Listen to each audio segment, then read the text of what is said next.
Southern Vanguard Radio, this is DJ John Doe, and right in front of me in that little bitty teeny-weeny computer screen is Mama.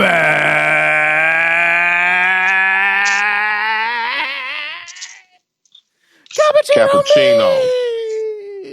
Eddie Cappuccino's out of Memphis, motherfucking Mix. I'm trying to save my battery right now, man, so I'm not going to... You're not going to flip on your camera?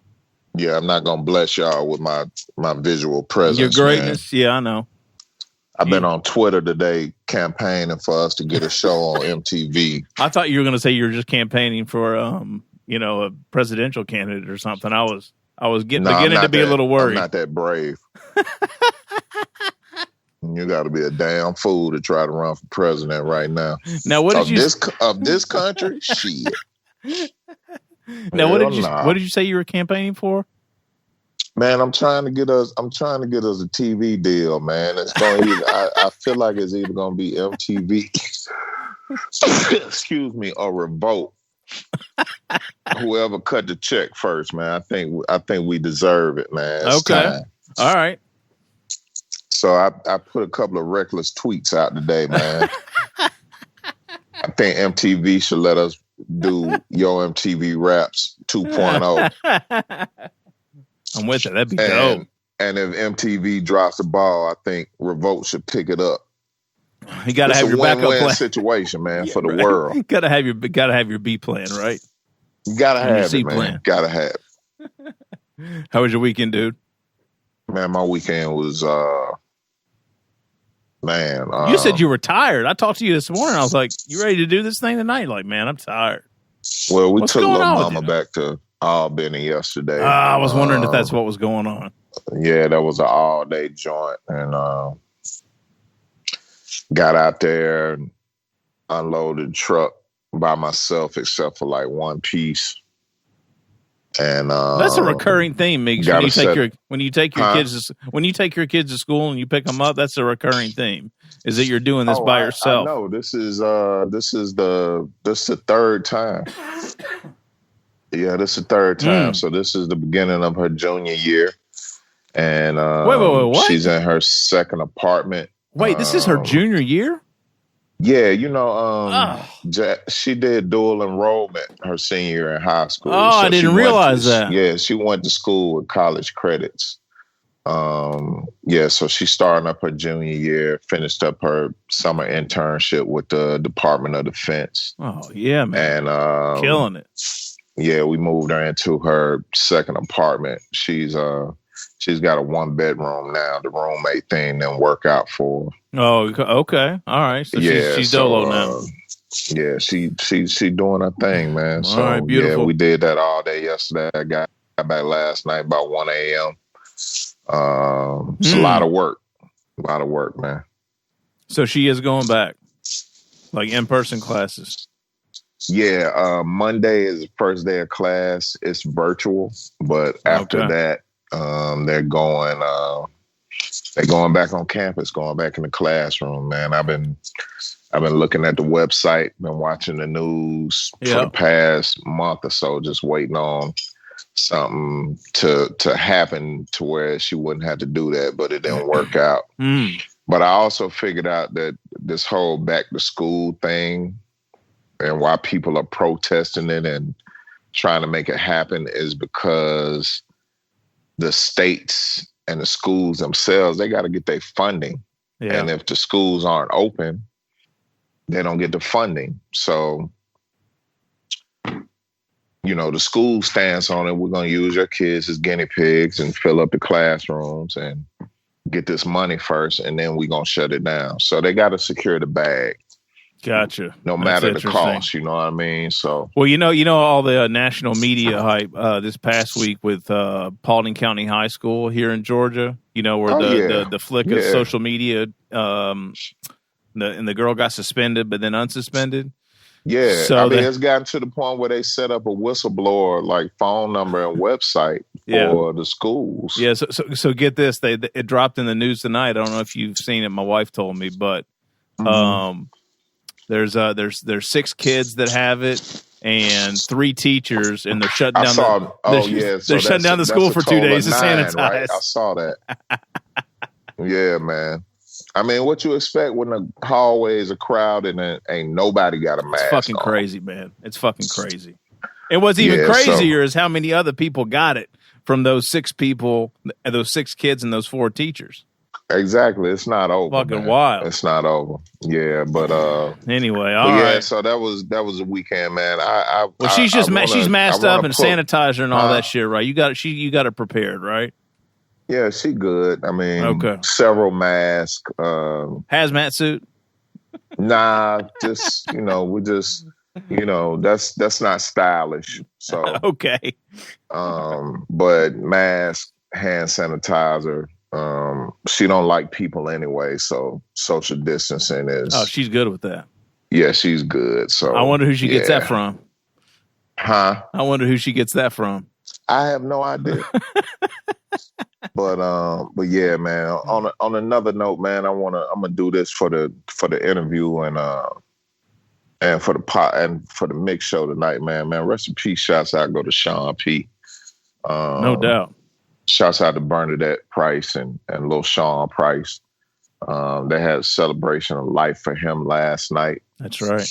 And it looked vainglorious, and I wish I could have been there. I'm going to have to make it up there one year for that because that's pretty big. We definitely got to get up there for that. For sure. I hopped in on Prince Poe and Rock Ness on live today. They was telling a story about P. I saw Miranda Jane posted a funny piece about Sean today. Yeah, it's just, it's just that time of year, you know what I'm saying? It reminds me of when we got the news. That's right. That he passed away like a couple of weeks after we did the interview with him. Yep. So, once again, Sean Price is our OG. And it was definitely a game changer for us and our little podcast when we interviewed him. And I will always be grateful for that. So rest in peace to that brother. And, that's what I wanted to say about that. Absolutely. And to add on to that, rest in peace, Peyton Locke. It's been a year since he passed. Peyton Locke. Yeah. Sure. August is Peyton Locke month. So, big up Full Plate fam, Dylan, Willie Evans. Shouts out to Dylan. Yeah. For keeping that alive. For sure. Yeah. And actually they're actually selling a bunch of his, they're selling his record collection off now, actually. Oh, wow. And all the proceeds are going to his daughter. So they just started that like last week. So diggers out there, record heads, whatever, make sure you hit up. I think the page is named Asha's Groove, I think. It was a mix CD that he did a long time ago that he dedicated to his daughter. It was named after her. Yeah. But if anybody's interested and you can't find it, just holler at me and I'll kick you over the right place for the IG. I think they're doing sales via Instagram on Saturday nights or something like that. So, Peyton had a crazy record collection. Oh yeah. And, make sure Pocket and Oxygen know about that shit. Make sure they don't know about it. You don't want that. Anybody but them, right? I tell you this much: I hope nobody's getting deals there. I hope you're like paying 2 or 3x for those records because they charging top dollar, man. Exactly. So all the proceeds go to his daughter, and it's a great cause. So support that man. Rest in peace, Peyton. And no doubt. Actually, and we didn't bring it up last week. One more, and we'll get on with it. Rest in peace, Malik B. We didn't even mention it last week, Meeks. I can't believe that we forgot to talk about that. Yeah, we didn't talk about that. We did not. No, I think we were so rattled just, coming back from being off for 5 weeks. Yeah. And just trying to get our shit together. But, rest in peace to Malik. And, definitely. I wish we could have. I wish that interview we had done with him had worked out, but it didn't for whatever reason. Yep. But definitely rest in peace to that brother, man. That was one of my main draws to the roots. Me too, man. A beast on the mic, dude. A fucking beast. Dude. The wordplay, the cadence, nasty. Just a ill cat, man. You know what I'm saying? So. All right, I'm glad you brought that up, Meeks. We needed to pay our respects to a few folks actually tonight, so I appreciate that. Absolutely. Thank you, brother. Yeah, it's been on my mind. A lot of stuff has come back around. This year, so absolutely. All right, we need to do that. Yes, sir. All right, so let's get down to things. Get down to business. Meeks, we're back in the saddle with the interview sessions this week. So this is the first time you're listening. Welcome to Southern Vanguard Radio. We drop twice a week. On Tuesdays is a mix show. On Thursdays is an interview session. On the mix show, we're playing all the latest and greatest hip hop, cut up and sliced up like it should be. This is real mix show, traditional hip hop shit that you're going to get every week, but it's all new shit. We don't play old shit. We're not stuck in the past. It's all, shit that we could have gotten it in the, email an hour before the show started. So, you hear a bunch of exclusive shit, just, new dope, hip hop that you need to be up on. And then on Thursdays, like I said, an interview session. Could be an MC or DJ, producer, A&R type, just someone within the sphere of this culture that we love so much. So make sure you follow on your favorite platform. They're on any one that you'd probably care about: Apple Podcasts, Spotify Podcasts, Google Podcasts, YouTube, Stitcher Radio, SoundCloud. Did I say YouTube? I think I did. And then Meeks, we have some affiliates as well, right, to help us spread the word. Absolutely. ATLHipHop.com. I am ClassicRawRadio.net. Return to BoomBap, WRBB. Soul Public Radio out on the West Coast. Speaking of the West Coast. Word. And X Squad Radio, X Squad affiliates, man. All right. Yeah. Well, tonight, ladies and gentlemen, I'm a DJ. I make some beats here and there. I always love interviewing producers. And in the first show back from summer break last week, we played a joint that featured the homie Supastition from SIR VETERANO with Skillz. And dude, this joint was knocking.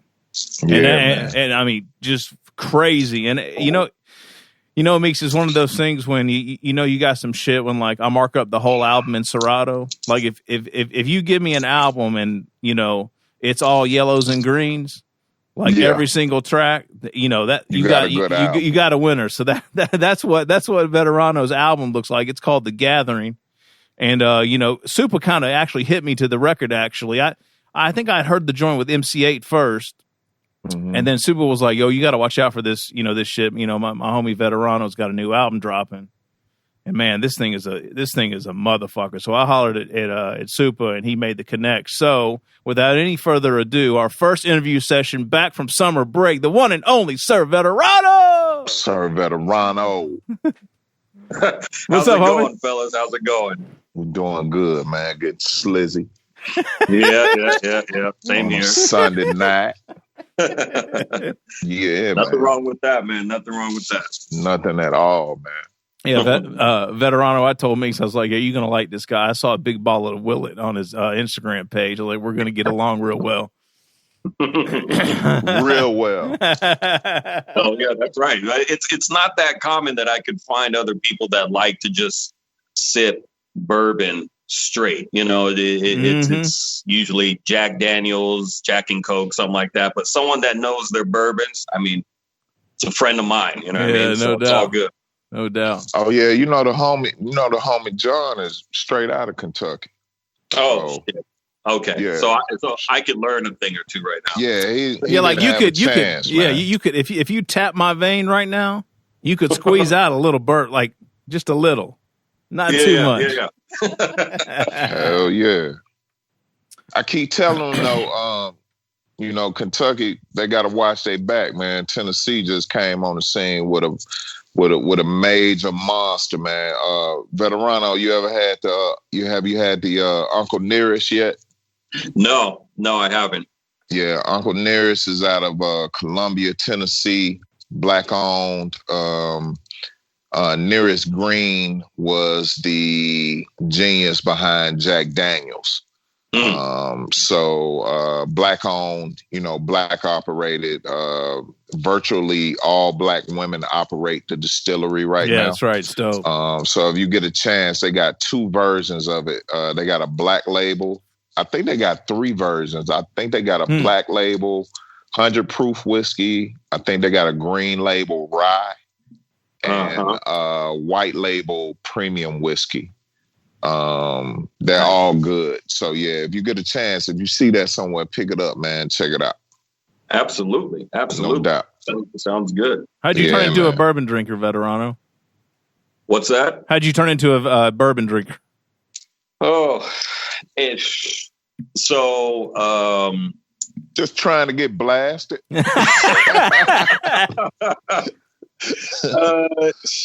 know, like I would probably say it was when I got with my wife around that time. You know, I was amateur at that point, so I was drinking. You know, I was just drinking beer, whatever was there. I was smoking Black and Milds every day, all day. You had tequila. I would just drink it. Didn't matter what kind it was. And, you know, just whatever got you there. I enjoyed champagne and I started getting into wine a little bit serious. But it wasn't until maybe like a few years afterwards, my wife and we got really into spirits. And so, you know, we've done things like we've gone to Tequila, Mexico, and we've done like a factory tour of like these actors where tequila comes from. And that experience really kind of opened me up to spirits in general. And then when I finally landed on like some bourbon, I remember I went to this place and there's a town over here called Livermore, and it's called the place called the Beer Baron, and they had like a wide variety of bourbons. And I was like, well, you know, I want to try something different. And it's like, well, we specialize in bourbons, and we have like this, we could make you like an old fashioned or something. And we have Angel's Envy, and that's the spirit or whatever. I was like, okay, that's cool. Like, I'll try it. Tried it. My wife and I couldn't stop talking about it afterwards. We're like, this isn't Jack Daniels or Jim Beam or, you know, so, you know what I mean? Like this actually tasted better, you know? And so from there, you know, the hobby just became going to new places to where we could find spirits in a large amount and then just experiment and taste each one. And so that was maybe like 7 years ago. And ever since then, I've just kind of like found my flavor palette, you know, like I mean, you know, I'm working my way up to building a collection. But most importantly, I just enjoy it. And that's kind of how it happened. It just happens slowly over time, you know? Okay. That's dope, man. Sure. That's what's up. Yeah, it wasn't in my culture. You know what I mean? Like the thing that was in my culture was tequila because I'm Mexican. So I always had my uncles bringing tequila from Mexico all the time. So that's what I came to know first. But, you know. Sure. Not like you guys, you know what I mean? Yo, Veterano, what's a top-notch, top shelf like tequila that a lot of people wouldn't know about? I would probably say one of the ones that gets slept on because it's a notoriously bad brand, but has a high-end bottle is Jose Cuervo, the Family Reserve. I don't know if you ever had that, but it's a pricey bottle. In the United States, you could get it for about $130, $140. It's their top notch tequila. It's an extra añejo, and like bourbon, then you're gonna like extra añejos or añejo in general because they're kind of like cousins. At least in the flavor palette, the full bodiness, you know, the richness. A little bit of the color too. Absolutely. Yeah. Especially when you get into the extra añejos. I mean, that's the darker it gets, you know, it's sweeter, it becomes sweeter and starts to become more like a bourbon. So if you see that, a Jose Cuervo Family Reserva, I'd pick that up because that one is, again, a tequila that I tried in the city of Tequila, where tequila comes from, not ironically. And, they take you down to a basement. After you do the factory tour, they'd show you like where they carve out the plants, and then they take you to this tasting room where you rub like coffee beans together, you smell it, and then take a sip. And so, you know, they have a nice presentation. And at the very end, they're like, we're gonna give you guys a small tasting of like this Family Reserve stuff. So you go down into this kind of like a cave basement. It's all rocks and, you know, it's old world in there. And then they take it out with I think they were just using a ladle. I think it has a proper name for when, because I know there's a thief when you're talking about wine, when you're extracting wine. But when it comes to like something like tequila or like bourbon, it's kind of like a ladle. So they take it out and they pour it in straight from the barrel. And then it just blew my mind. So, I walked out of there with, I think, like maybe 3 bottles, something like that. Oh, really? And the good thing to do it is if you buy it from there, the price in Mexico is different than here. So I paid like $62 a bottle. You know what I mean? So I was like, there's no question about it. You couldn't pass that up. No. Yeah. See, I'm not really a tequila drinker. That's what I need to do. A few years ago, I haven't seen it lately. It's 110 proof. Gungavalas was the name of it. I hadn't seen it in a while, but that shit, I mean, it'll mess you up because it doesn't go down like 110 proof, and you'll mess around and find yourself in some trouble. Yeah, real quick too. Veterano, I can't drink tequila, man. I get angry when I drink tequila for whatever reason. I don't know, man. I always, it's known for doing that. So I don't, I'm like the furthest from an angry person ever too. Like that is not my personality at all. But every time I have gotten myself in a pinch, it has been because I've been drinking fucking tequila. That's crazy. That's crazy. Stick with the bourbon and right. whiskey. Yeah, I'm good. Oh man. All right, what are we here to talk about some rap shit tonight? I don't think so. I think we at that point. It's time. We giving the people enough game right now. Right, so it's exactly. time to switch over. Let's switch gears.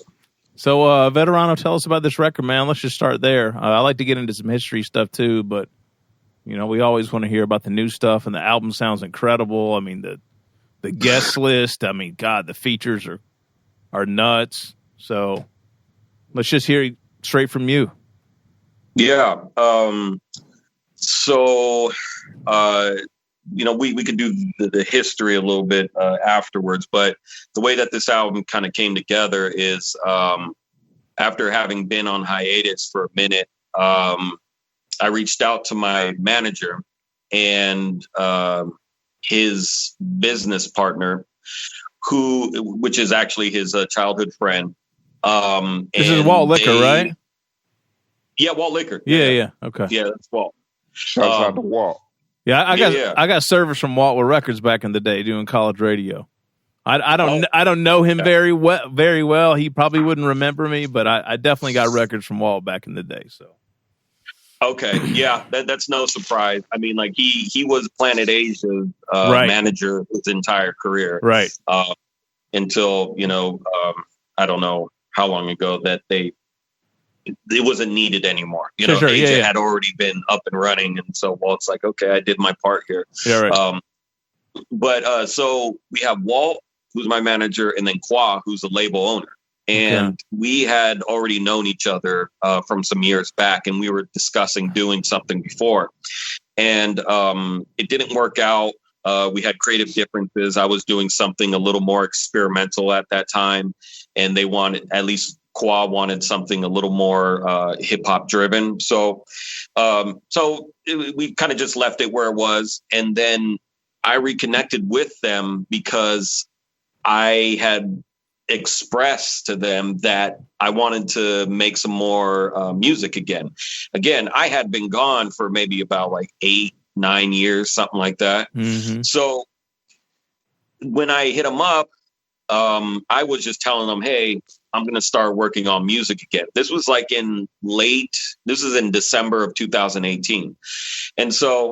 And they were just like, okay, well, what do you want to do? I was like, well, I don't even know if I even want to make music yet. I'm just kind of like messing around on, busting out the old laptop and just seeing what's on there. And Kwa, to his credit, he was ready to hit fast forward. He was just like, yeah, whatever. Let's do something. So I'm like, okay, let me get the rust off. And yeah. And to be honest, it didn't really take that long. I want to say that, oh, it took me a few months to get back in the habit. Honestly, it took me maybe a week, and it was kind of sitting there. It's kind of like a DJ. Like if you know how to cut, like I could be away from the turntables for years, which I have, but I could go back and do all the things that I was doing before. Give me 15 minutes, and then I got back in the groove. No problem. No doubt. Yeah, once it's there, it's there. And so I was kind of surprised by that. And so you kind of quit cold turkey? Like you weren't even like noodling around randomly? Like it was like... I was kind of, because I would force myself to try and do something. Okay. I was just like, well, I don't want to fall like completely out of love with it. Right. So I would just try, but nothing material. It was just me at my house, just messing around, kind of a thing. So, so I don't want to be disingenuous in saying that no, I hadn't even touched anything.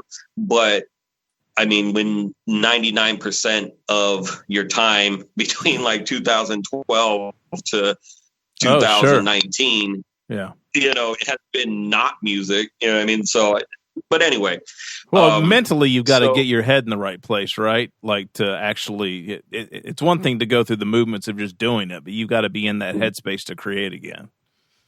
Well, that's precisely what the problem was, is that I wasn't in the headspace to do it. So if, the mind isn't right, then the work isn't going to be right. And, all these things got to work together. And so, I just wasn't feeling it for all that time, for my own issues and my own reasons. But when it did come back, I was lucky enough to have Walt and Qua there to kind of, pick me up, or just pick up where we left off. And it was just off to the races immediately. I mean, after I had contacted them, it was no more than maybe 2 months before I had one of the songs done. And the first song that we did was the MITCHY SLICK record. My Shoes was the name of the song. And, again, maybe I should give it a little bit of backstory. My label owner lives in San Diego, and MITCHY SLICK lives in San Diego. And they've always kind of like done stuff together because my label owner also owns a boutique clothing store that's very popular down there, and it's called the Press Yard. And Mitchy and Qua have done like shirt kind of releases and gear and stuff to sell it to the town and blah blah blah. Okay. So Mitchy was on standby immediately. So he's just like, yeah, let's do it. So we knocked out the first record, and after that, I kind of put together a list of people that I wanted to work with. And on that list was pretty much everyone on there. And everyone that's on there, some people I didn't know, but a lot of the people were already in the family network. People that I had dealt with before, people that Walt has been friends with for decades. And so it came together pretty painlessly because the resources were already there. So the records that we were doing, they were just, I mean, I was juggling like 3 songs in a month, and then I'm making beats for something else as I'm mixing these songs down. And it was just kind of like, okay, let's go get Guilty. Let's go get Fuck It. Let's go get Fat Kat, because I want to fuck with Fat Kat. And, and so it just snowballed into becoming what it is right now. But, we could delve further into the specifics of how it came together with each artist, if you like. Well, Veterano, I gotta ask this, because this is coming from the guy that's got 1 foot in, 1 foot out, hoping to get both feet out real soon.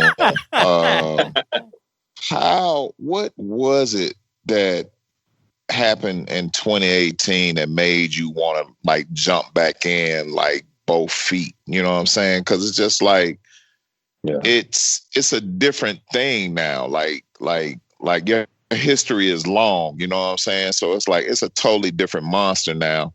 And just hearing what you said just now, it sounds like the fact that you had Qua and Walt in your corner made it an easy transition.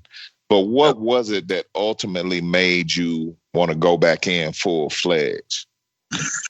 That's a very good question. The real honest answer is in 2010, I met my then girlfriend, who at that time I had kind of gone through in my personal life, had gone through, some shitty things. And even at that time, I had built up so much momentum and a name for myself in the late 2000s, 2010. And so I was getting calls from Aftermath Records. I was getting calls from Bad Boy. And I was just working on a lot of stuff, and I was burnt out. And I was like, I can't even, I'm not doing it because I love it anymore. I'm kind of doing it. It's kind of, it's the same age old thing, but when you're chasing a check, it's more work. It's work, it's like, and I'm okay with work, but I didn't want the thing that I love to be my work. You know what I mean? And I feel like a lot of people that do independent music, doesn't matter if it's indie rock, indie pop, or hip hop, or whatever it is, that's the lane for them, because they don't have to fully commit to a bigger sound. They can just do the thing that really keeps them interested in the thing that they love to do. So that's where most people find themselves in the independent scene. So at that moment, I was like, I got a girl. My life is kind of personally I'm trying to get side jobs, and I'm trying to sell beats, and the checks aren't coming in. I'm just like, I'm done with the rat race for the time being, and I got something better to look forward to, because when you're a young man in your 20s, early 20s, you're just, again, you're chasing the dream. You're just going for you're running with yourself, and you're trying to make something for your life. And at some point, that something kind of jerks you, at least it did for me, jerked me out of my reality and said, you know what? You are sleeping on an air mattress in San Francisco, and you're like 23, 24 years old. Oh man.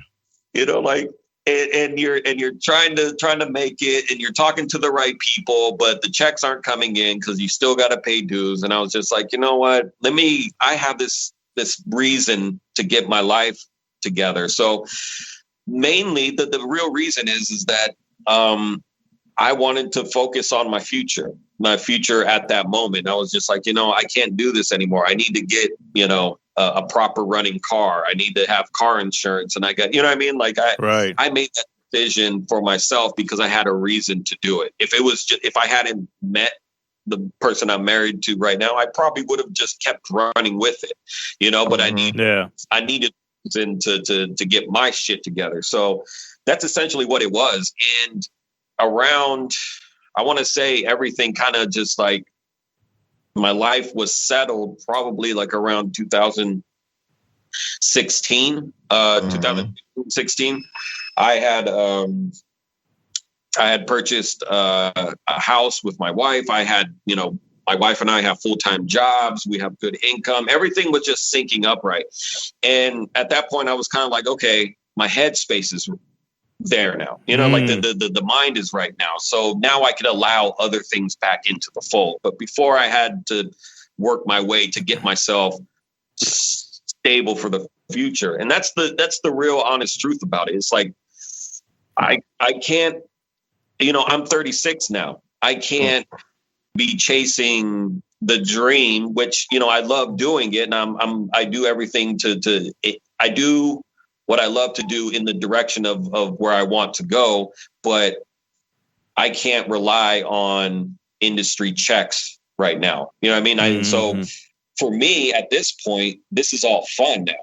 It doesn't feel like work. So I get to just work with who I want to work with. And, I can approach music in a much more mature way and a much more calm way versus when you're hungry and you need to get on and you're desperate and you have to do things that you normally wouldn't do. And I don't want to, I didn't like that person. You know what I mean? Yeah.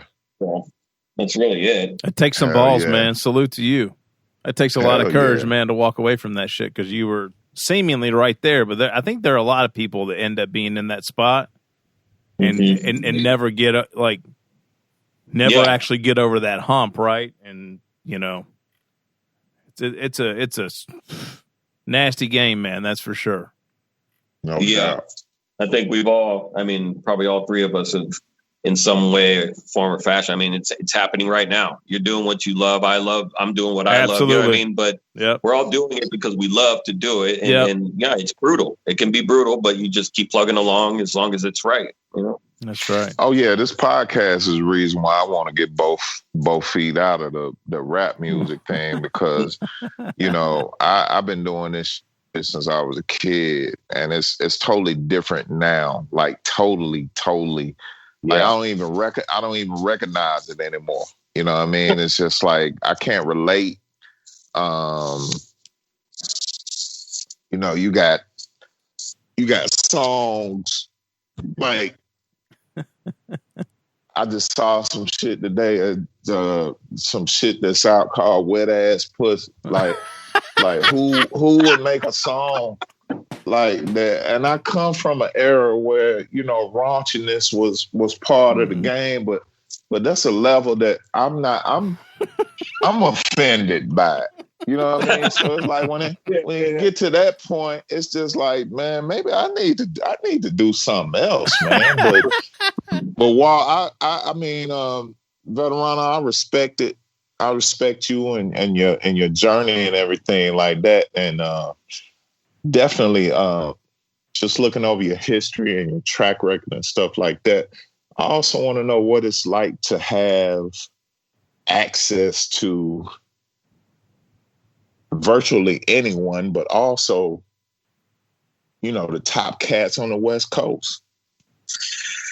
Yeah, well, I wish I could say that I can access anyone, but but at least on the West Coast, that's where I'm from. I live outside of San Francisco, about an hour outside, and you just bought a house out there. You must be getting it. Well, I'll tell you this. I knew the homeowner of the house I bought because it was my mom. So okay. So, but still, there you go. It's not like it was. It's not like it was cheap. It was just like cheaper than if I were to go out on my own to get the same exact thing. I mean, absolutely. Yeah. She gifted me some serious equity in the house just on the size of the lot. I was just like, okay, this will do it. That's how it should be, though. Yeah. That's dope. Yeah. Oh, absolutely. I mean, but on a serious note, she actually did pass away last year, and that was the last thing that she wanted to do before she passed away. So it was a win-win. She got it out of the name. She had been struggling with it our entire life. I mean, this is my childhood home. I didn't want to buy my childhood home because I was like, I hate this house. It's like, I hate that wall. I hate that. You know what I mean? Like, you hate everything about it. But the opportunity was way too good. And the timing was right. And so it worked out. So thank you, Mom, wherever you are. No doubt. Rest in peace to your mom, man. You're not smoking Black and Miles no more, are you? No. I stopped that when I turned 30. Actually, my 30th birthday was the last one that I had. So Good for you. Yeah. But I picked up a new habit. Bourbon is better for sure, man. It was funny. One time I was at a doctor's appointment a couple years ago. So I'm 43. So for my 40th, 3 years ago, we took a trip to Kentucky to do the bourbon trail or whatever, right? My wife took me. And so we had just come back from that trip. I think I had my physical or something like that, and we were talking about. I was talking with my my GP about it, and I was just like, yeah, what was so interesting is, all of the all the, it's basically mold, but have you ever seen the outside of a bourbon distillery, Veterano? Like all the kind of like black, it's not mold, but actually you brought it up. You were talking about Angel's Envy, right? You hear about the angel share, like the bourbon when it evaporates out of the. Yeah. Well, that actually ends up like it in a bourbon warehouse where all these barrels are stored. It's so prevalent that it actually, when it evaporates, it ends up forming and sticking to the buildings and the trees and like everything on the outside of the building. It almost looks like mold. So anyway, I'm telling this story, and then I'm talking about how it's interesting how bourbon's made, and they're talking about charring the insides of the oak barrel. And as I'm telling this, I'm like, this sounds like some really bad shit to drink. Like I should probably drink something else. I'm at my physical appointment, right? And I'm like talking about black mold forming on the outside of these, on the outside of these buildings, and I'm drinking liquid that's been sitting in charred oak barrels for 20 years, and I'm like, oh shit, like yeah, not something to bring up at your annual physical. So. No. This has got to be better than smoking Black and Milds, oh man. Oh yeah, absolutely. I mean, hands down. The rate in which I was smoking Black and Milds was just it was absurd. Like it was. I hate even thinking about it because all the warning signs were there the entire time to stop doing this. Yeah. And yet the addiction just keeps going. Like every 4 months, I remember I would just get caught. Like I would just be coughing all the time, like phlegmy coughing, but I was still smoking through it. Just like bad. It was bad, but as much as I enjoyed it, it's terrible. But anyway, to get back on track, to answer your question, having access to a lot of these people was, especially on the West Coast, was it was kind of effortless. We didn't have a relationship with MC8. That was the only person that from the West Coast that we didn't already have already worked with. Once, especially like the MC8 record, the Reputable song, once he heard Mitchy and Planet Asia on it, he was just like, let's do it. Like there was no hesitation in it. But everybody else, I mean, Planet Asia I've known forever. God, let me go through the list. Oh, you know what? I also didn't have a relationship with MED. That's somebody that I've always wanted to work with. He's just kind of like one of those MCs that, he was always with Madlib, and you'd always hear him in random places. Like he would just pop up on this compilation. He was on here, and then he did a solo, but then he didn't do anything for 10 years after. And he would always be around. I was like, this dude is dope. Like he could spit. Yeah. He sounded like a West Coast dude. Different flow too. Different flow too. Yeah. He has an unorthodox kind of flow, and the main purpose of the album really was that I wanted to bring together I wanted to make a 21-year-old me proud of an album that I did.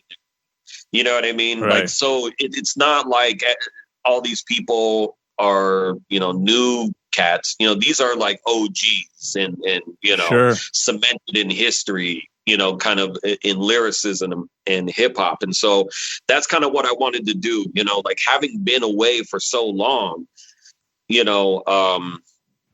I kind of just, if I were going to do it, I would want to do something that brought me back to why I loved hip hop in the beginning.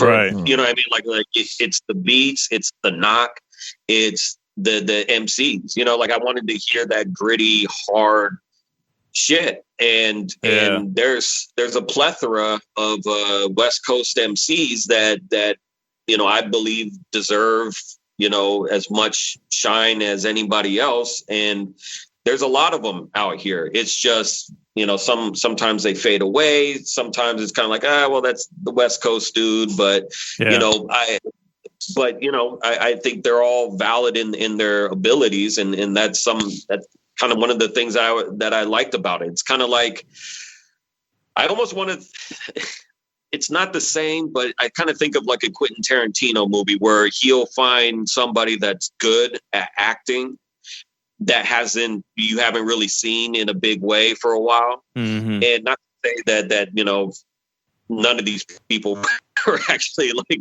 you know, like not being heard right now, but it was something that I wanted to kind of like, I wanted to touch on that a little bit, you know, bring MC8, who's Menace to Society. I grew up, boy, and listening to his music in Walkmans on the way to school. And, you know, Planet Asia just blew me away back in the early 2000s. And when he did that shit with Madlib, you know, The Definition of Ill, you know, it's just like, who is this dude?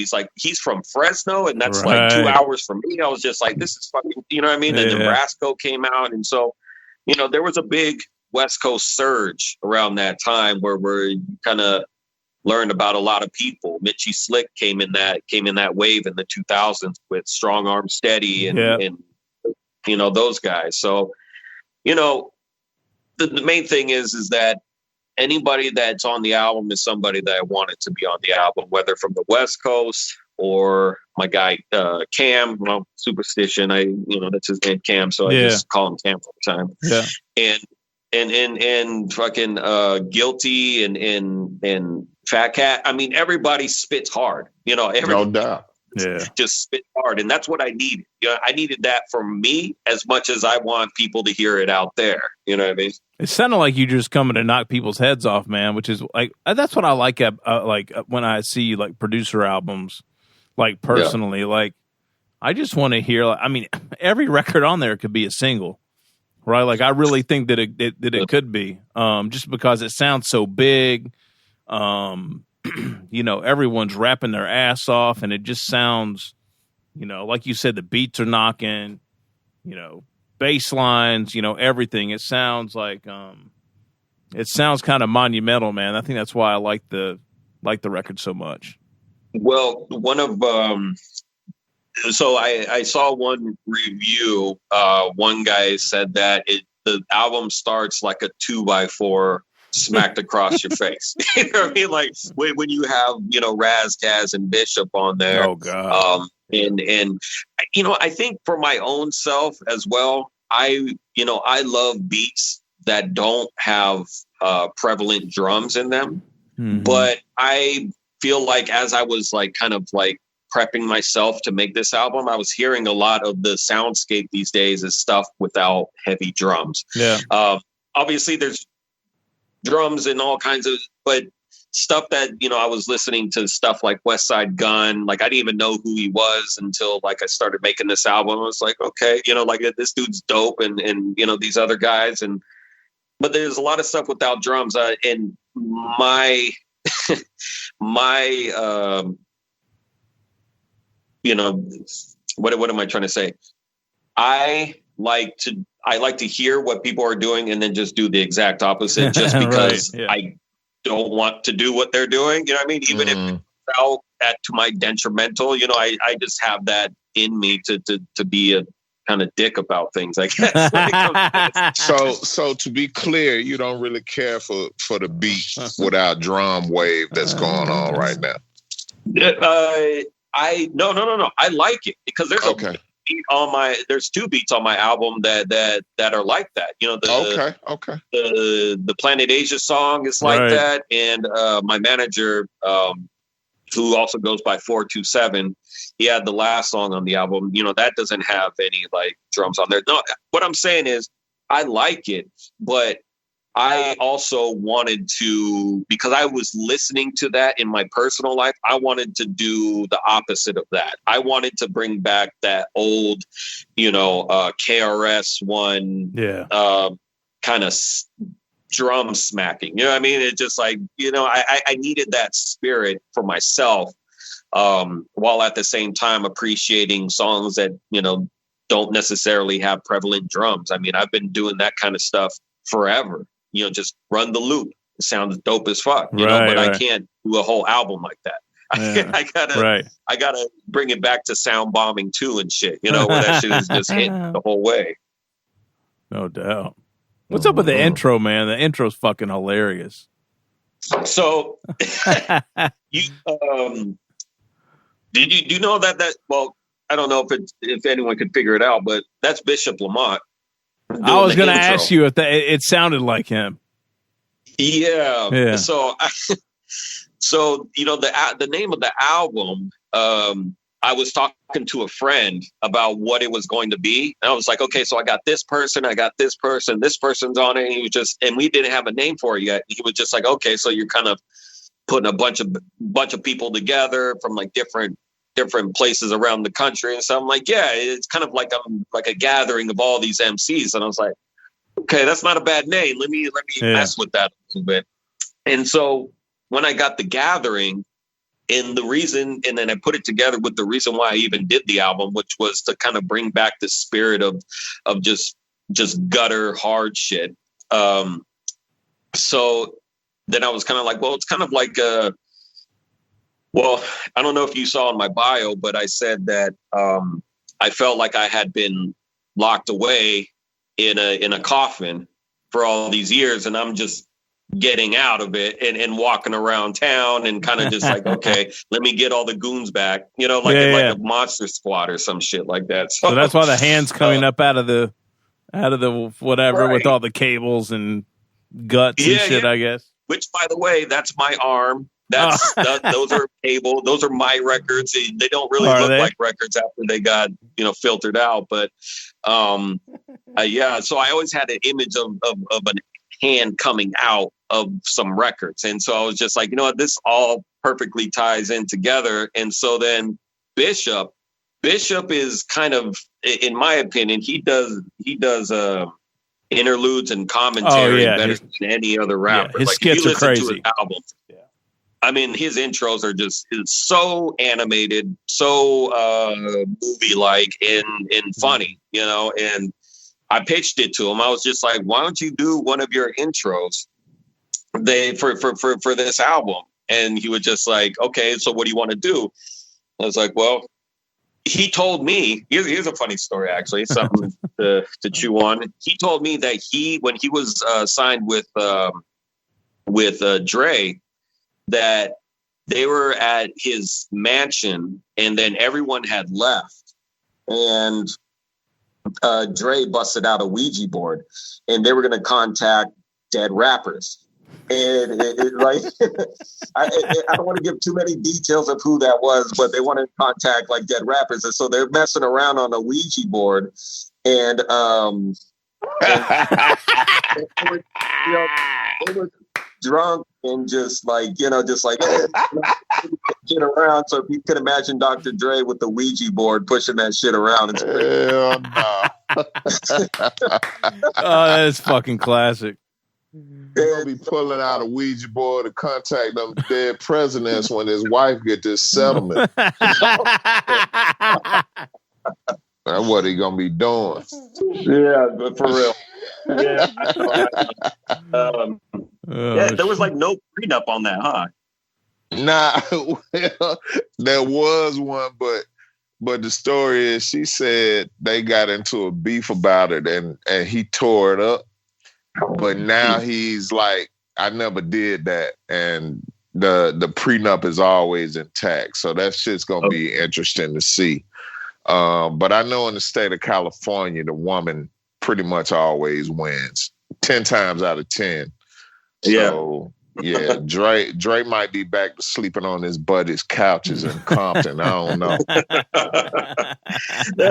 I mean, who knows? I'm sure Dre will be fine, but he'll be fine. But so Bishop brought that up to me, that idea of a Ouija board. He's like, what if we did something like that? And I was just like, okay, so let's just recreate the scenario that you live, which is he's at a mansion party and, you know, people are kind of clearing out. And then he goes, so we kind of like wrote the script together, but he took the reins of it. You know, I didn't need to really tell him too much.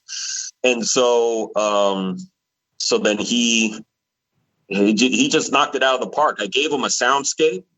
Oh, by the way, majority of the album has no samples in it. It's basically samplers. That's all. Really? And so the intro. God damn, man.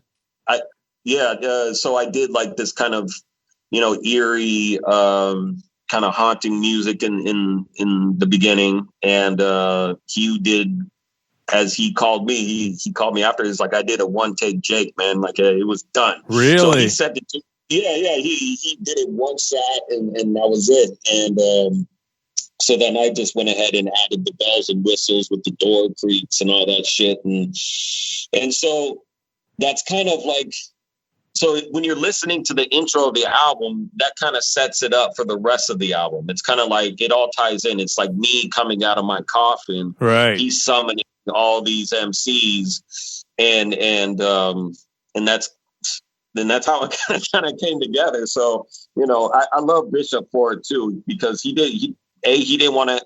Oh, by the way, he didn't want to have credit for that either, because he's like, you know, when people listen to it, I just want them to listen to for what it is.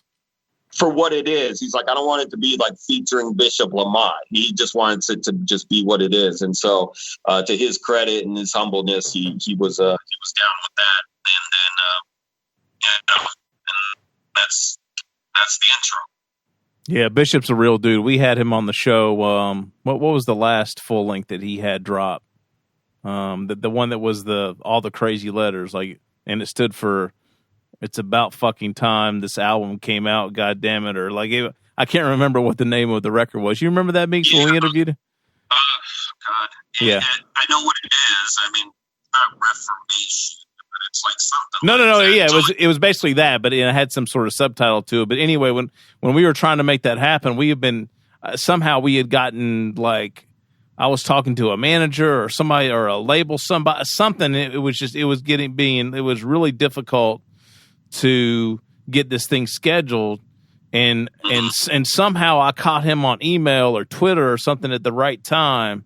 And man, talk about a cool motherfucker to deal with. It like didn't have to be cool, right? Because I mean, especially at the time, like I think the show was pretty. Meeks, we interviewed him pretty early on in the show, right? Oh yeah, yeah.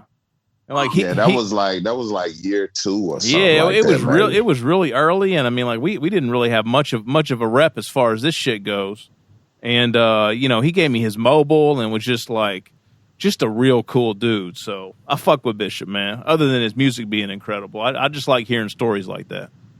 Well, Bishop, I mean, I love Bishop, and I didn't know him until this album. Honestly. Oh, really? Well, here's a quick little story. RAS KAS did his song. Did his song, which we ended up calling funeral music, but he did his song in the middle of the year last year. So it was like kind of done in like June or July, and it was without a hook. And RAS, me and RAS go back, since the mid 2000s. And so RAS was just like, I hear somebody else on this. He's like, I think it needs another voice. It needs someone else. I'm like, okay. So I was thinking of like DJs. I was thinking of other people to do hooks. But the only person I really wanted on there was Bishop Lamont, but I didn't have a relationship with Bishop.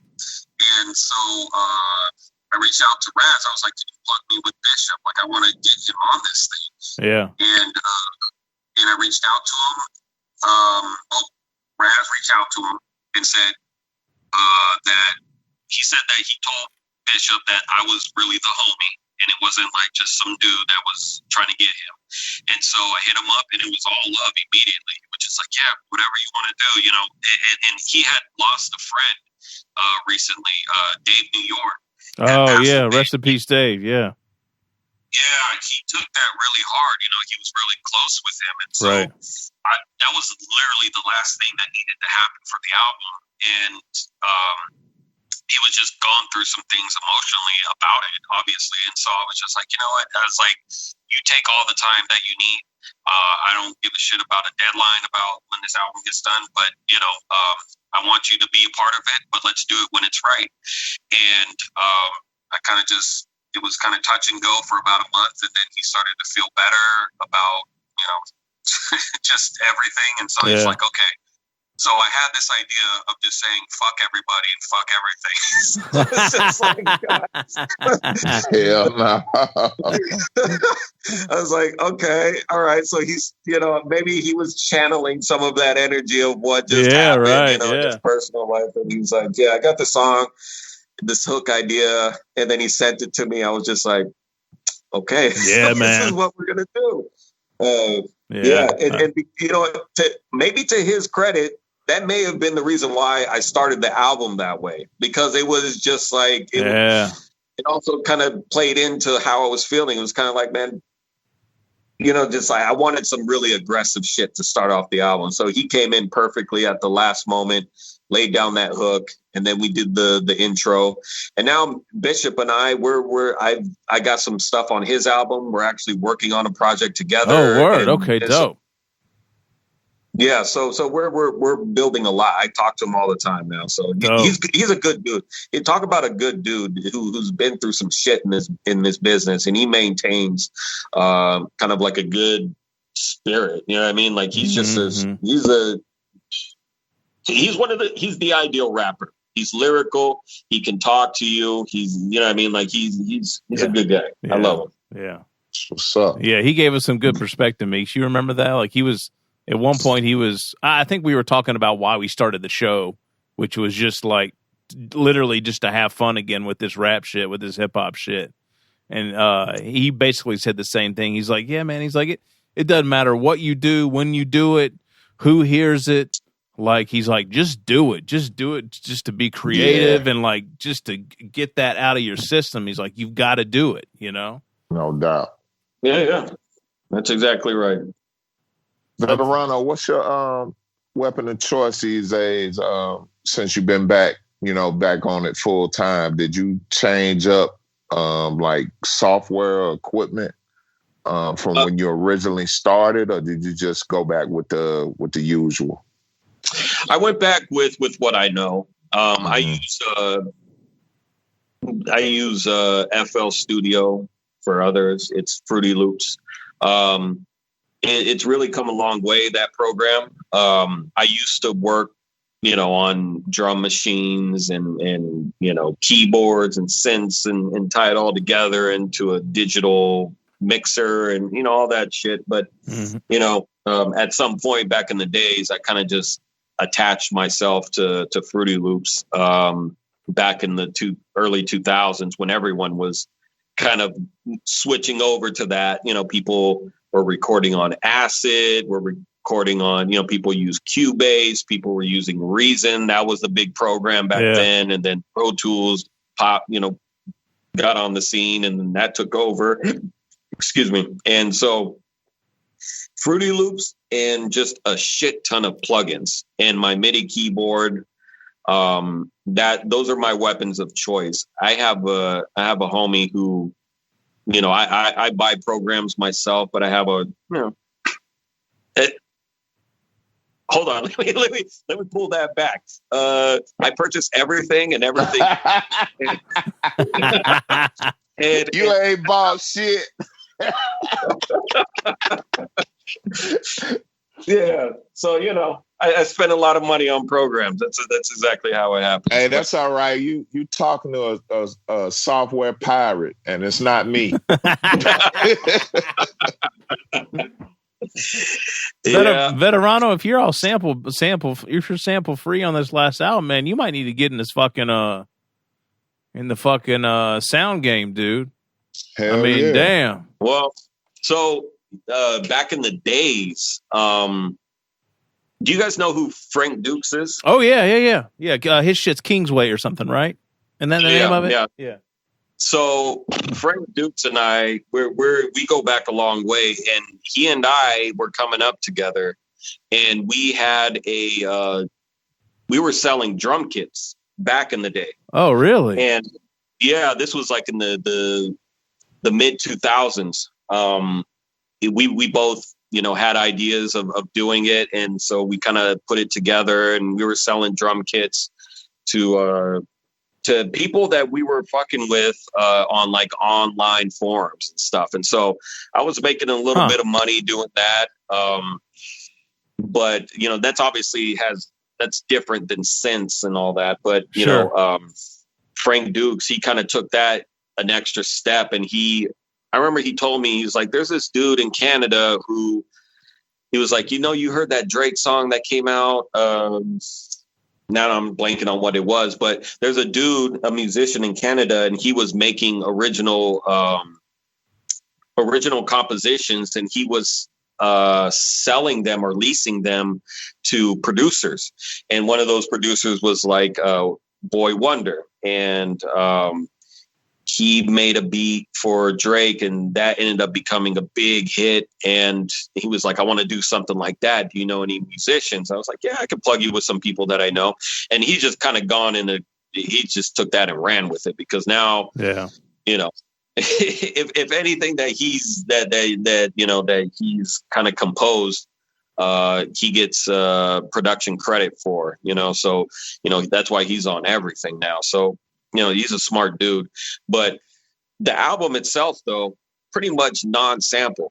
And I mean, the only samples that you'll hear are the obvious ones, like the Mitchy Slick song. I wanted to take that old Bob James. I had this idea of like, I was like, let me get Mitchy Slick, who's like a West Coast street dude, and let me put him on like some hip hop shit, you know, but let me like kind of bridge the gap a little bit. So then I was like, okay, let me give you some like a hard drum and bass line, but then throw in a classic hip hop sample in there that I haven't heard for, you know, a long time, for sure, and kind of bring that back a little bit. And so that one has a sample. Planet Asia's song has a sample, and the last song has a sample in which I played like some keys on it as well. But other than that, everything is samples, because, well, my manager was basically telling me, he's like, you need to create, he's like, you know, I know that you can create music without using samples, but for my sake, so I don't get all these headaches about people trying to, you know, like about me trying to clear samples and all that stuff. Just focus on not sampling, please, as much as you possibly can. So I was just like, well, shit, well, I can do it, you know, so that's exactly what it is. Everything like from you just go down the line. I mean, like the RAS KAS song, the Fashawn song. I was going to ask you about the Fashawn joint, because I was like, who's playing bass on that joint? Oh, that's me. Yeah, man. Yo, so Veterano, what is it that you have in your background skills wise that you don't sample? Like I don't know. Maybe I don't think we talked about that yet. What's your background like? I am not a musician by trade. I'm a DJ first. And everything that I do, I've basically taught myself. I mean, I've always been the kind of guy, you know, when I was young, I would drag out all the pots and pans in you know, the kitchen when I was like 8, and then start playing drums on them. So I know how to play drums a little bit. And so, but I've always been curious in music. So, and also, you know, thanks to my mom she was born in Mexico, and she immigrated to the United States, and she had a big curiosity for music from all around the world, cultures in general. So it wasn't just music, but it's culture. So in the household, we listened to Japanese music. We listened to African music. We listened to Greek music. It was just everything that she was into. She would play in the house, and then we had to listen to it. Back then, I didn't appreciate it. It was like, I just want to listen to my shit. You know, like, but she would play it in the household. And so that kind of prepped me from being kind of like an open book or a sponge, rather, to different genres of music. And when you're open to different kind of music, then you allow all of that influence in. And then for me, I know I have, as a music producer, you got to have some kind of music IQ. As a DJ, you got to have a high music IQ. So, you know what something should sound like, and then you just got to figure out a way to make it sound the way that you want to. And so I'm basically self-taught and everything, for better or worse. And that's basically what it is. It's kind of like you want a certain sound to happen, and you got to figure out a way to make that happen without using a sample. So what do? You could hire a musician, or you can figure it out yourself. And that's basically what I do. I work better by myself, trying to figure out chords and vibes and the kind of style that I'm looking for. So that's basically it. I wasn't somebody that grew up in the church choir, the church band, like a lot of these amazing producers that are out there these days. I'm on the island by myself, so it's like, hey, you got to do something. I got to figure it out some way. So no doubt. Well, hey man, you delivered. So Walt needs you to land you some sync or licensing deals or something, because he won't have any problem clearing the samples. So let's do it. Let's do it, Walt. Come on. Yeah, Walt, what's up? Come on, man. Come on. He's been, kind of like he's always hit me up about that stuff. So no matter who I'm dealing with, they're just like, we have some sync opportunities for this TV show. And then I get all this stuff and I'm like, I'll work on it. But then I get really frustrated by it. Not because I can't do it. I just kind of feel like I would rather work a 9 to 5 and then get off work and then do the thing that I want to do. Yeah. That's basically it. But don't get me wrong. I'll score a movie if someone from a big music studio wants to do something. I can do that. Who knows? We'll see what's in my future for that. And the most important thing about that is to even say that shit. It's not like you talking out your ass. You can actually do that shit. So it's not. I would venture to say that it's not that far-fetched. Having a general curiosity about music and having done some of it myself, like I worked on some stuff for Verizon back in the day, and I Acura commercials. Like I've done stuff like that before, so I can do it. And if it's the right project, I'll absolutely dive into something like that. Mm-hmm. I've always wanted to score, an entire like indie film, So if you know anyone that wants to do something like that, let me know, because I love challenging myself in that way. Right. Everyone says they like to be challenged, but I really want you to throw chamber music at me. Figure that out. I can figure it. I'll do it. I'll try my best. Maybe I won't be the best, but I'll try it. So a new chamber of chamber music. What's that? It's a new chamber of chamber music. Yeah, that's right. New chamber, son. Yeah. It's the chamber you never heard of. It's the 36th chamber of chamber music. Veterano, I got one more question for you, and it's just because we're tight with Cam. Is how'd you end up linking with Supastition? Because you guys have known each other for a while, right? Yeah, that fucking guy. Fucking guy. He's okay. So I used to be. What's the lineage there? So I have friends who were MCs. They went by a group called Fort Alive, and they were. It was Mushmouth, Slow Mo, and Illmind, and they were a group together. They're based out of Hawaii. Illmind, of course, is based out of New Jersey. Now he lives in New York. But and so we were all tight. We were all friends. And Mush was friends with Supastition. And so back in like 2006, 2007, I was kind of like, well, I want to send some beats over to Supastition. I like the Chain Letters album, and so back in the days, and I'm pretty sure you were all part of it, but back in the days there was that soul spasm kind of era. It was like a lot of people that came from the internet that started to become big, what I mean? And Supastition was one of those dudes who had the chops to spit.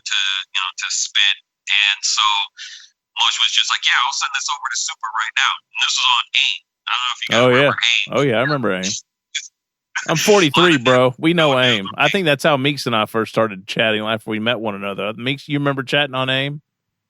Hell yeah, that was Asylum demo. Hell yeah, how else was you talking to people? Yeah. I think my AIM handle was John Dizzle. Awful. Yeah. Hell yeah, I remember that shit. Fucking AIM. That's crazy. Well, the dial-up days. Yeah, man. Oh my God. No, I gotta say, like, just generally speaking, that part of history, there would be no me, and I wouldn't know the people that I know if it wasn't for fucking online exactly. Online instant messenger. Exactly. And you probably still talk to those people to this day. Yeah. Frank Dukes, again. Yeah, man. Frank Dukes and Illmind and Vanderslice, like we were all homies from UndergroundHipHop.com. Vanderslice was an AIM homie too. I talked to Vanderslice on fucking AIM too. Hell yeah. Guy. So we're all cool still. And those are the people that, M phases and, a lot of people that I've known my entire, music career, I guess, came from that. So shout out to AOL, I guess. No doubt. A shout out they'll never hear. They'll never get. They'll never hear it because they ain't around. But so Mush, our mutual friend, he sent a beat over to Supastition, and he liked it, and he threw it on his album. It was it's one of the Camo joints, wasn't it? When he rebranded himself. This was a little bit before that. It was an album where it's like him in a subway. I can see the cover right now. Yeah, the Shake Deadline from Two Dope Boys made the cover. The Deadline? I forgot. Was it The Deadline? I don't know exactly. Anyway. But the Cam Moy shit, I mean, I was there the entire time. I mean, I got like 3 beats on there. He was staying at my apartment in San Francisco. He was going through some shit back then, and so he wanted to kind of ditch the Supastition thing and kind of do something that was a little more about him, personal. And I asked him now. He hit me up the other day, and I told him, I was just like, man, I was like, I know you kind of talked down on that album, but I think, to me, that's some of your best work. He's like, man, no one buys that album. And he's like, people don't even know it's me. And I'm just like, okay, I can feel that, but yeah. Well, the best but still some good work though.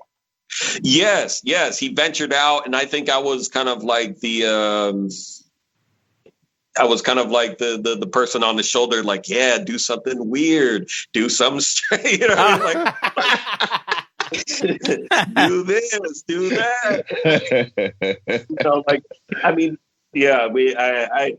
But to be fair, I kind of do that to every rapper that I know. Any rapper that I get them to do some weird experimental shit, like want them to step out a little bit. Yeah. Like whatever zone I'm in, like I know who I could rely on to kind of like entertain your madness. Yeah. Like I hit up RAS KAS. Like there's a song out there that came out. It was with Lyrics Born and RAS KAS, and it's called Maybe, and it's basically about like robot love almost. Trust me, you have to hear it. It's a dope song. But it's on some weird shit. And I remember, what's his name? Cam, Supa. He ran into RAS KAS not that long ago. It's like maybe like a year and a half ago. And they were laughing about that with me because it's just like, Bet's the only person that can get us to do this stupid shit that he wants to do. And I was just like, that's hilarious. They respect what I do. So I guess that's the reason why it works. But, right. The funniest stories that we hear from Supa these days is because he talks about the Camoy shit, and he's like, man, that's the worst thing I ever did. He's like, because now what happens is people in my professional life, like if they dig just a little bit, they end up finding some shit, finding out like about my history, in music. And every once in a while, he'll tell some crazy story about how he's walking down the hallway at whatever office he's in, and somebody will jump up and say, "It's Supastition," and he has to go through the whole thing.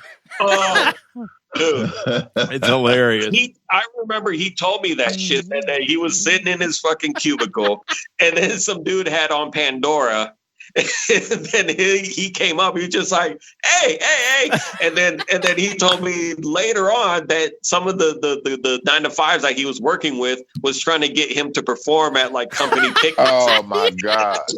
He's like, "Yo, Meeks and I had talk about putting a resignation letter together real quick."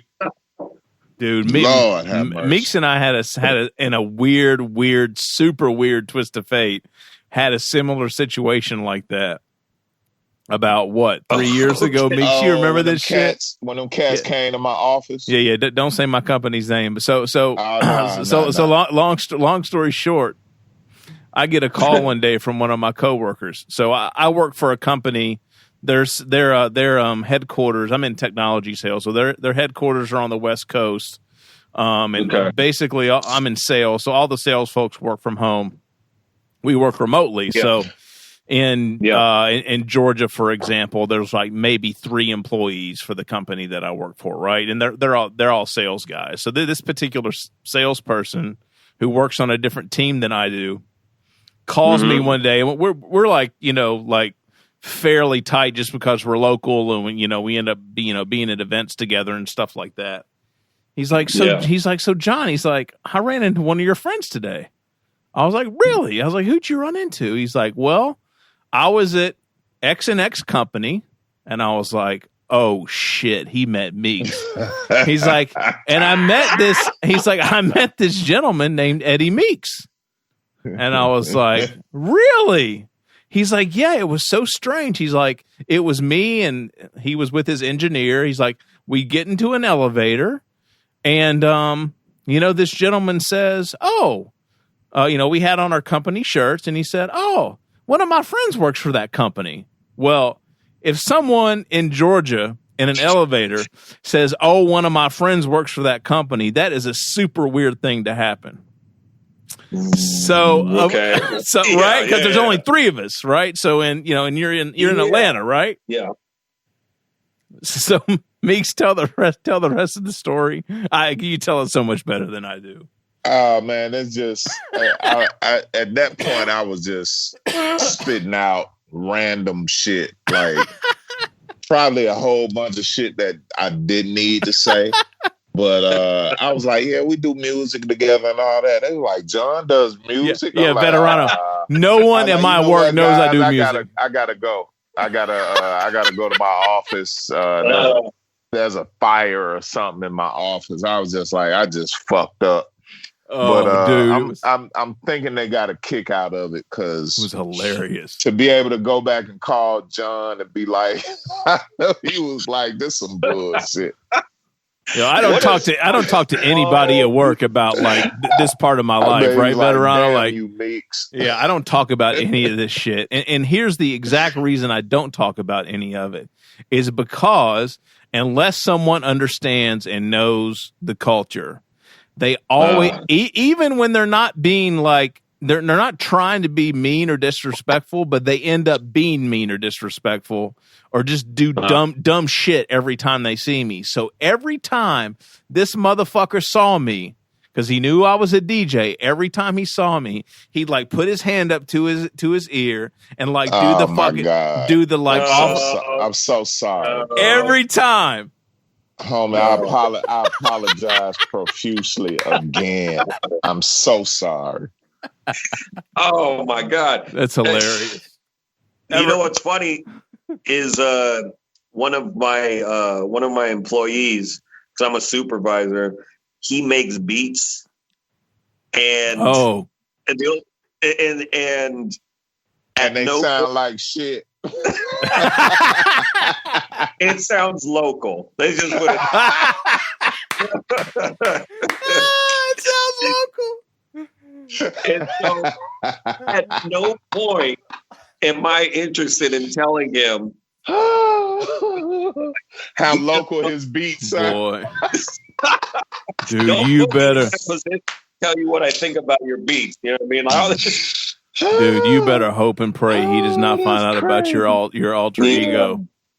Veterano, I got one more, man. Give me a good cool G rap story.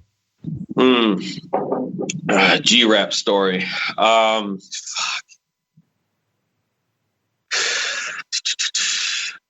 Just an experience of working with him or something. Just I mean, like I wish I had like something like really solid for you. Yeah. Well, G rap. You know, I met G rap. Do you guys know who Nino Bless is? Can't say that I don't know. Okay, that's fine. That's fine. He was on. Okay, so Nino Bless. If you listen to Joe Budden's last mixtape before the Slaughterhouse thing happened, he was on a song with Joe Budden, Crooked Eye, and Royce the 5'9", and the song was called Slaughterhouse. That's how Slaughterhouse came to be. Oh, okay. And I ended up making the remix beat for that. The original person was oh God, why am I blanking? New York. What's his name? Anyway, so I ended up making the beat for that. And Nino used to be he used to hustle back in New York. And so he was like a street promoter, kind of hand-to-hand CD sale kind of guy, kind of, you know, like he was a street dude. And so he was hustling for Coogee rap. And so Nino decided that he wanted to start rapping back in the 2000s, and he's an incredible lyricist now. He and Fashawn are doing something together, actually. And he linked me with Coogee rap, and that's how Coogee rap and I kind of came, you know, cross paths. I can't say that I know him like super well, but yeah, I have been on many three-way calls with him, Nino, and you know, obviously Coogee rap. And he's a solid dude. I mean, just like he's one of those dudes that at least back then, straight up bucket list kind of dude, because, you know, like I revered the 4, 5, 6 album.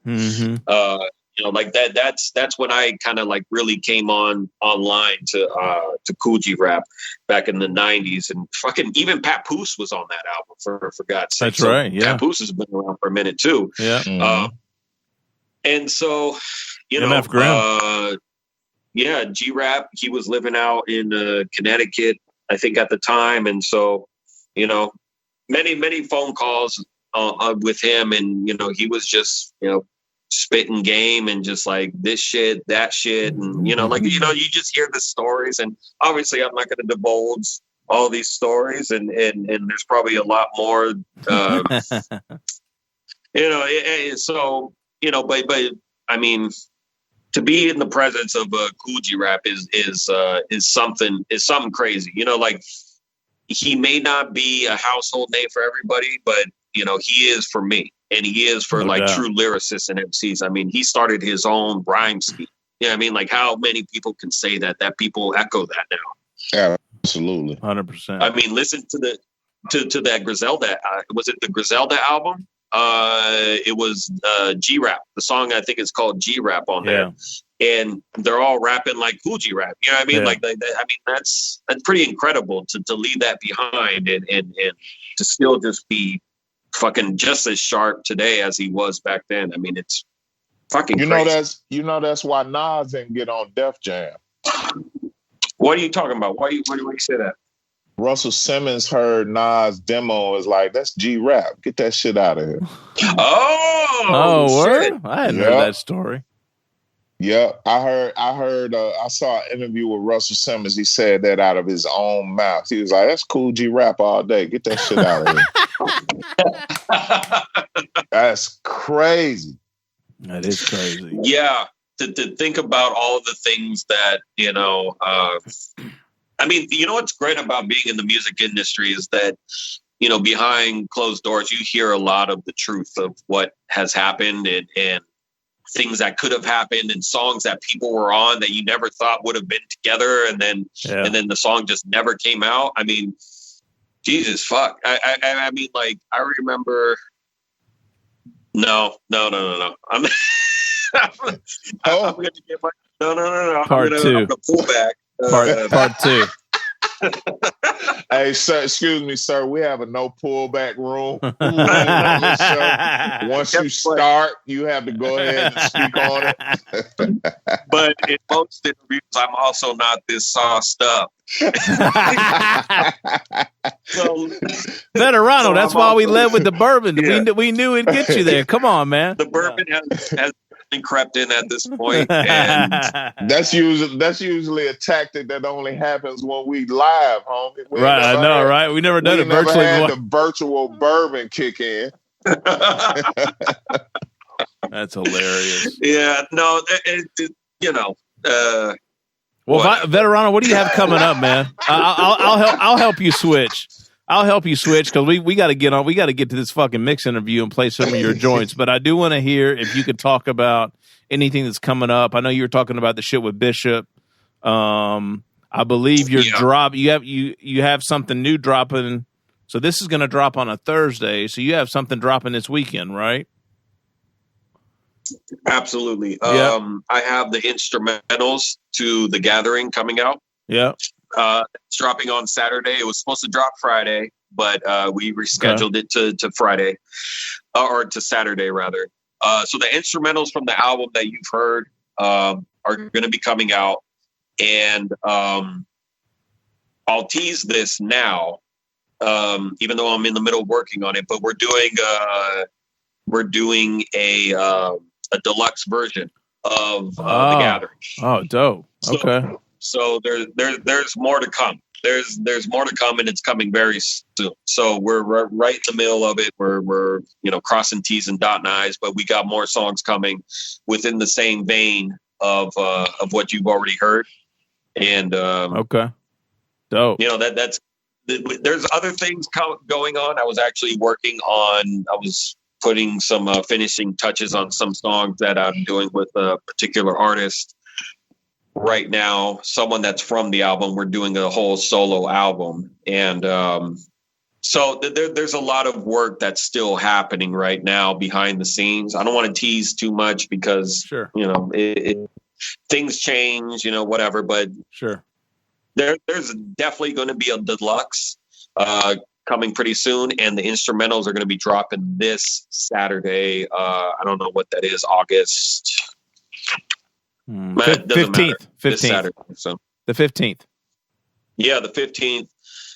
You could get the instrumentals. You could it'll be in all stores, but if you want to actually like get a hold of it yourself and you could spit on some of those instrumentals, you got to go to freshyardrecords.com and you'll find it there. But don't go there until Saturday, and then you could get those yourself. And you got all kinds of other merch there too. I saw T-shirts, and if you want to buy the physical and all that shit too, right? Yeah. So I for the nostalgic heads, I signed all the CDs that we have. We did a short run. I actually want to thank Supastition because of the CD sales, because he told me, he was just like, hey, like people are still buying CDs. I'm just like, they're still buying what? Like CDs? Like, so crazy. He was just like, yeah, like I'm just like selling them like crazy. I was just like, okay, well maybe I need to do that. So I forwarded that to the label, and they were just like, yeah, fuck it, let's just do it. We're gonna have vinyl as well. That's I was gonna ask that. We've had some complications with that because the vinyl industry is a little bit it's a little more complicated, because we have a big distribution that is interested in doing it, but we got to finalize that. So it's a little bit complicated. So that's why we weren't able to drop the vinyl with the album when it came out. It's pretty common these days, though. The vinyl turnaround. It's pretty common these days. Though. Excuse me, for vinyl to be delayed. The manufacturing of vinyl these days too is not what it used to be. The turnaround time's a long time.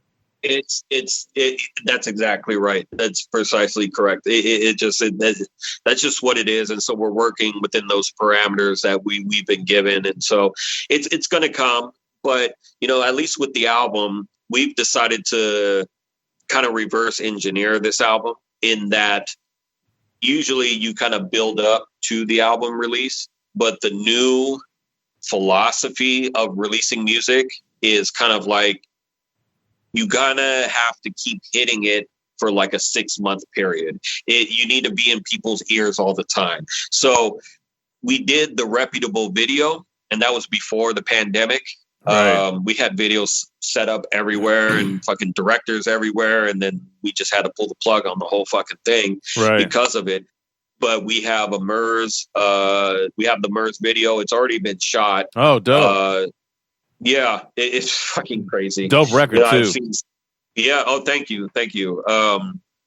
That video's already been shot. We're gonna be shooting with Fashawn, RAS KAS. I mean, basically every song on the album is gonna have a video, and that's all gonna be coming out. Nice.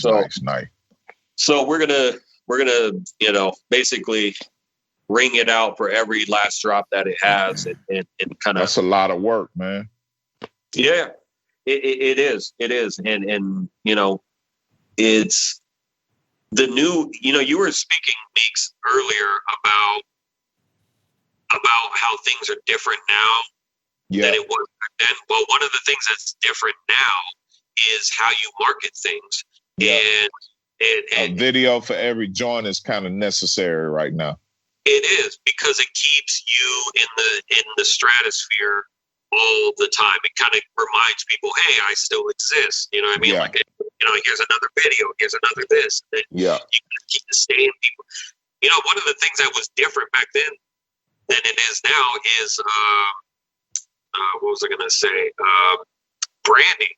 Like, I didn't give a shit about branding before. You know what I mean? I just like music producer. I don't want to know anybody. I don't want to talk to anybody. I just want to stay in my own zone. Yeah. And when I came back into the music business, they were just like, this is all it is now. Yeah. You know what I mean? Like, you got to do this shit, do that shit. Like, but see, that's why I was shooting for us to get on MTV today and revolt, because not only, our podcast has been around for 6 years, but the artists that we cater to, they shoot videos every fucking day. And it's just like it makes sense for us to get that video format back in place. Yeah. Because the footage is there. Right. And it's just like it's totally different, man. It's just like that's one of the things that I didn't gravitate towards during the time that me and John were really doing music.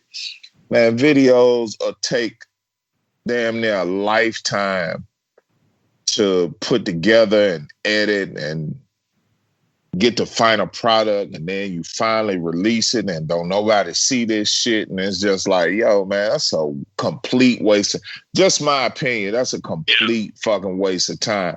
But if you have the resources to do that shit, if you got somebody that's just that gung-ho to follow you around everywhere you go with a fucking camera, shoot a fucking music video, man. Yeah, no doubt. Right. Absolutely. I see where it could be beneficial, but for me, it's just not that. I'd rather just do the music, release it through my distribution channels, and see if something sticks that way.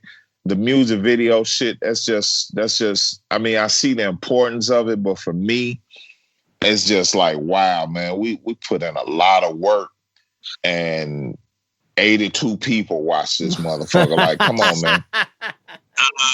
So Skillz, he has, that's my man, that's my boy. But he told me, he said in a song, he said, if you listen to the song Regular Guy, I got some beats on there too. But on one of his last albums before he kind of like stopped rapping, he said, oh God, I don't want to fuck up his words now, but the essentially what he was saying is like, you put a lot in just to get a small gain. And then that's it. And he was kind of just talking about being just a regular dude. Like he's as a regular guy. He always sees himself as a fan before he's an MC, before he's a DJ. And so, and that's basically the mantra of the independent game. It's like you put so much out for fucking free. Right. You know what I mean? Move up a little bit, and then you move up a little bit. And it's difficult. That's just the way that it is. And it's a serious grind, man. It's the grimiest of grimes there is, man. Like you got to be hardcore to, dig it out, stay on your path with that one. Yeah, for sure. So I salute those that do it, but man, for me, I'm knocking on 50 like real hard with both hands. I'm good, man. I'm good. Let's not lose hope yet, because I need to hear some of your music. Can you send it over? Oh, not a problem. Hey, homie, put that email together, man. Send them links. Veterano has made a request. Yeah, absolutely, man. I mean, I got. There's a lot going on behind the scenes, and this one was to get some OGs, but I'm in contact with a lot of newer guys and guys I never heard of that we're putting something together. I got like 4 or 5 different projects going at the same time, but that's what's up. Like that. So you're back in the game full force, man. Oh, he's on. You're back in it. Yeah. Surprisingly, I didn't even know that I could. But I'll tell you what, the 9 to 5 game has prepared me for the music. Yeah, right. You know what I'm saying? It'll do that. Yeah. Deadlines. There's you don't want shit to spill over to the next day, so you go ahead and get this done today. I think I have that kind of mentality these days. It's not the same as it was before. Before it was kind of like, okay, I'll get to it tomorrow. It's just like, no, I'm going to do this shit right now. Yeah. Fucking crack open some bourbon. That's it. And then fucking relax with my wife, and that's so I'm like that now. But, efficiency has its place, man. I feel you on that for real. Doubt. Yeah.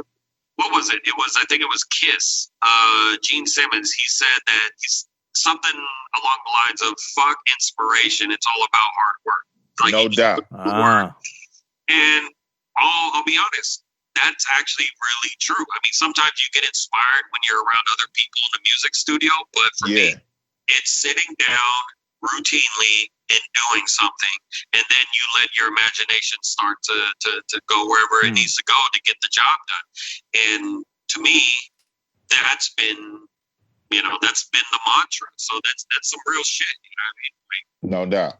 Well, I'll be honest. Me and John though together, we nice. So we're gonna sing you the music, and you'll fall in love, and we'll be working together soon, man. There it is.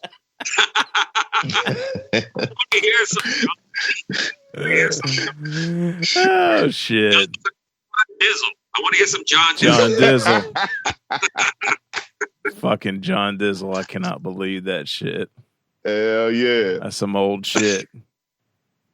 All right, Veterano, tell folks where they can go support you, man. IG and the websites and where to buy the music and like what makes the most impact, you know? For me, the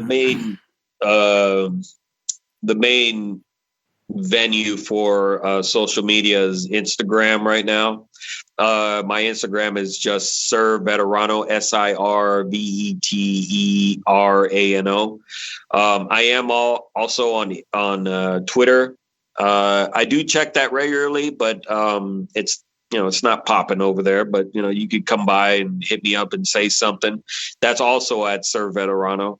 Also go to FreshYardRecords.com. For the nostalgic heads, we do have autographed CDs.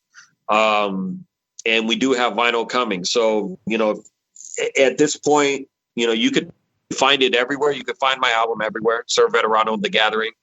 It's everywhere. But if you want to own a piece of music, something that, you want to support, definitely go to FreshYardRecords.com and you'll be able to purchase the actual CD of a CD that I've autographed, and you'll get the digital copy. So you get a bit of both, and dope shirts there too. The shirts look dope too. The shirts look dope too. Yeah. We have shirts up there. We have something for the reputable song. Shout out to Asia, Mitchy, and EIHT for getting down on the record. It made a dope fucking West Coast posse cut, and I'm very proud of that record. And we have shirts for that as well. So definitely hit up the spots, and then you'll get everything that you're looking for. Dope. Veterano, thank you, man. This was a blast. We had a good time hanging out and hell yeah, chopping shit up with you. I could drink bourbon and talk the shit with you guys all fucking day. No doubt. Shout out Supastition, that fucking guy for hooking it up, and I'll definitely be hitting you guys up soon about those Meeks verses and whatever else. We got you. No problem. We just need those. We just need those new joints for the show, Veterano. So we just need an exclusive or two now and then. All right. So when you got some fresh shit, shoot it over. We'll rock it for you. Hell yeah. Done. All right. All Veterano, right. Thank you, my brother. Man, enjoy the rest of your evening, brother. I appreciate it. Thanks, yes, guys. sir. Peace, all right, man. Peace. All right. Peace. All right. Word, Meeks. Oh, man, what a good one. What a good one. Big homie, that was great. That was fun. That's the way you first interview after summer break. Hey, you can't beat it. You can't beat it. All right, SIR VETERANO, The Gathering is everywhere now. Instrumentals are going to be out shortly. You can hear a bunch of joints from The Gathering on episode 259 that dropped on Tuesday this week. Go back and listen to the archives. There's 259 mix shows. There's 200 plus interviews. And, it's just that fly shit, that twice a week shit, that Smithsonian grade shit, that We Are the Guard shit, Meeks and Doe. We out. Southern Vanguard Radio, we out. You're welcome. Peace, y'all.